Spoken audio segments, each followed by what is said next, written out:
It was 1893. A resort in Maryland told Charles Douglas that they didn't serve his kind.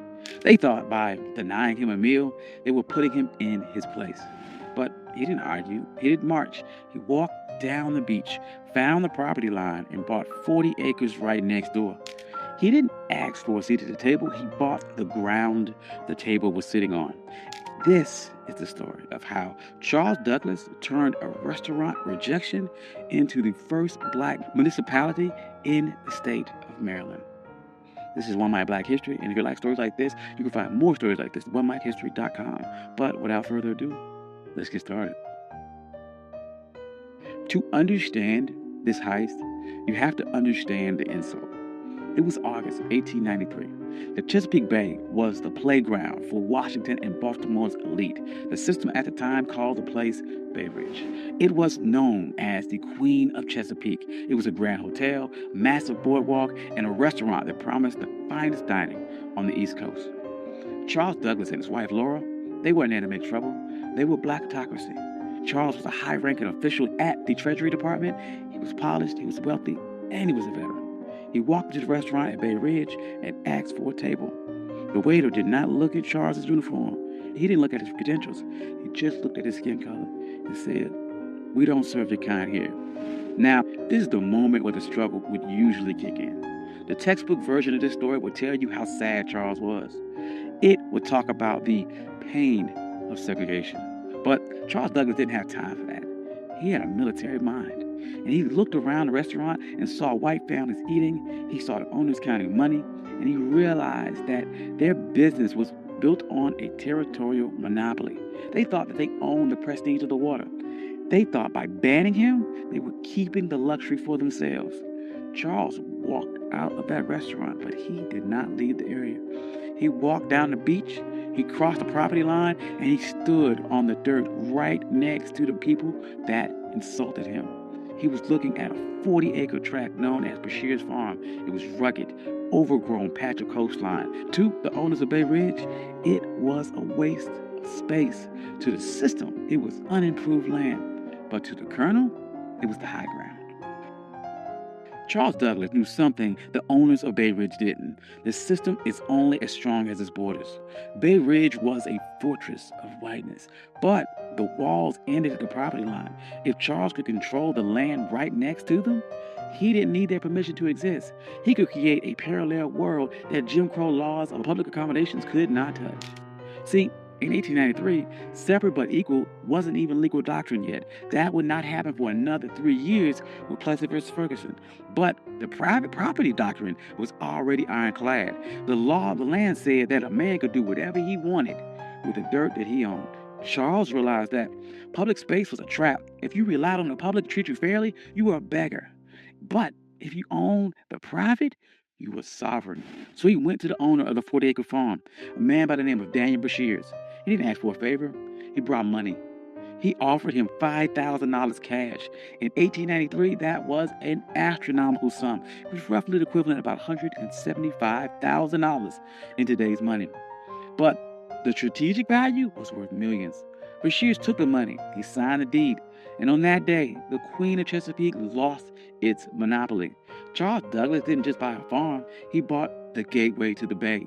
He went to the restaurant owners who refused him a sandwich, and he didn't say a word. He just started building. And the first thing Charles did wasn't build a resort for the masses. He built a fortress for his legacy. He built a home for his father, Frederick Douglass. He called it the Twin Oaks. But he didn't just build it anywhere. He positioned the home with military precision. Frederick Douglass had been enslaved on the eastern shore of Maryland. He looked across these same waters as a boy, dreaming of a world where he wasn't property. So Charles Douglas designed Twin Oaks so his father could sit on that property and look directly across the Chesapeake at the very shore where he was once owned. This was psychological warfare.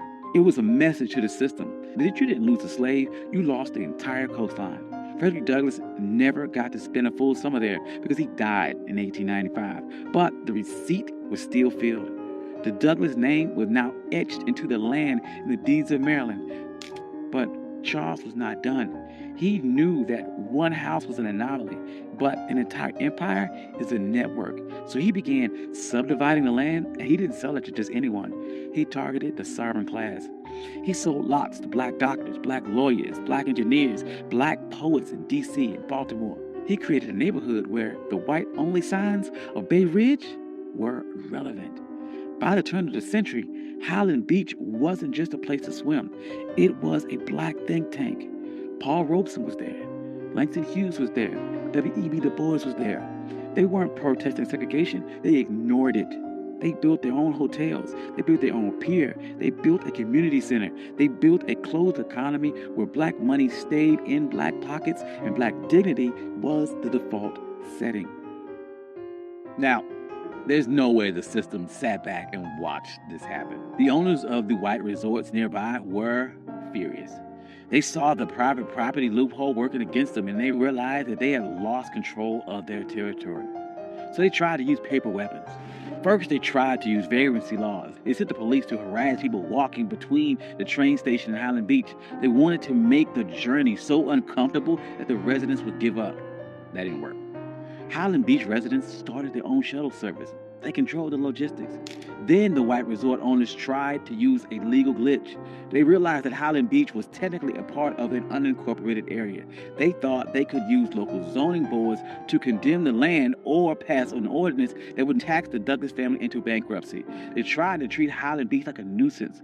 But the residents of Highland Beach were some of the smartest people in the state. They knew that in America, the ultimate hack for land was municipal status. In 1922, they executed their final move of the heist. They petitioned the state of Maryland to become an unincorporated town. They didn't want to be a neighborhood. They wanted to be government.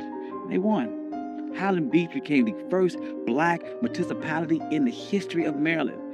Think about the payoff here. Because they were a town, they had their own mayor, they had their own police department, and they had their own zoning board. When the white resort owners tried to pass laws against them, the people of Highland Beach just passed their own laws to cancel them out. They weren't marching and asking for civil rights. They were exercising their statutory power. By the 40s and 50s, Highland Beach was the summer Apollo. While white Maryland was obsessed with keeping its beaches segregated, Highland Beach was outproducing them culture and social capital. But the winds, they are changing, and the system shifted its strategy. In 1964, the Civil Rights Act passed and public accommodations were integrated. On paper, this was a victory. But in a world of real estate and sovereignty, it was a Trojan horse. The system realized it could not keep black people out of the water anymore, so it decided to make the land too expensive to keep. This is the new Jim Crow. As white developers realized that coastal property was the ultimate asset, they began using tax assessment and eminent domain and environmental regulations to squeeze black families off their land. In places like Hilton Head and Bruce's Beach in California, the system succeeded. They stole land back using the laws that were supposed to protect landowners.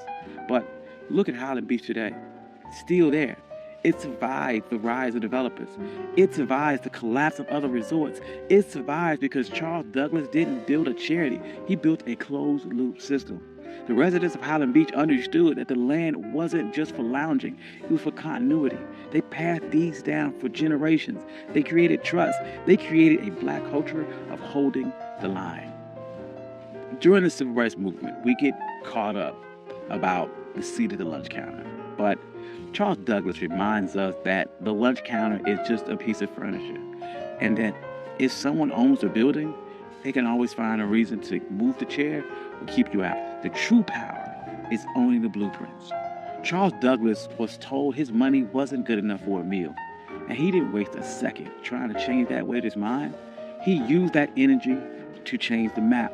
He proved that when the system closes the door, you can't keep knocking till your fists are bloody.